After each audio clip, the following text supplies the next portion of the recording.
Kedatangan Tionghoa ke Indonesia yang saat itu masih bernama Nusantara, yakni pada awal abad ke-5 Masehi.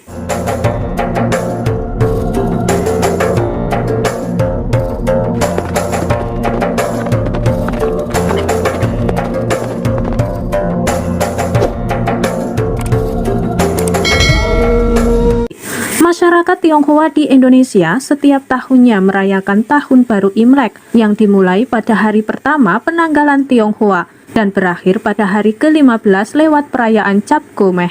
Sejumlah tempat perbelanjaan pun dari tahun ke tahun semakin penuh hingga sesak oleh mereka yang berburu pernak-pernik sambut jatuhnya waktu pesta. Ini terlihat dari semakin banyaknya kaum Tionghoa di Indonesia. Lalu, bagaimana cara awal mereka menetap di Indonesia? Sejarawan Didi Kwartanada mengungkapkan, kedatangan Tionghoa ke Indonesia yang saat itu masih bernama Nusantara, yakni pada awal abad ke-5 Masehi. Pada tahun 414, para Tionghoa yang melakukan perjalanan ke India terdampar di Jawa. Mereka terdampar seiring dengan hubungan perdagangan Nusantara. Selepas itu, semakin banyak pula orang Tionghoa seperti berasal dari Mongol memilih tak pulang dan menetap di Indonesia. Hampir seluruh orang Tionghoa tidak membawa istrinya saat hijrah ke Indonesia.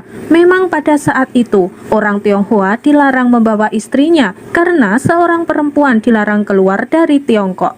Selanjutnya, orang Tionghoa ini pun membaur dengan bahasa, makanan, pakaian, dan agama di Indonesia. Di Indonesia pula, mereka giat sekali bekerja seperti bertani, berdagang senjata, dan lain sebagainya. Diketahui dalam buku berjudul Tionghoa dalam Pusaran Politik, terbitan Transmedia tahun 2008, kurang lebih 5.000 orang Tionghoa datang ke Indonesia. Tahun 1683, jumlah orang Tionghoa berkembang pesat di Pulau Jawa.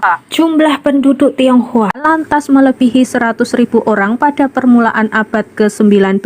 Mereka hidup menyebar di seluruh Pulau Jawa, ke daerah pedalaman dan di sepanjang pesisir utara. Selama tinggal di tanah Indonesia, orang Tionghoa dikenal rajin dan pintar mencari uang, apalagi di bidang perdagangan. Tanpa adanya orang Tionghoa, Pulau Jawa bukan merupakan koloni yang menguntungkan. Orang Tionghoa yang sudah lama tinggal di Indonesia juga sangat dekat dengan raja-raja dan keraton Jawa.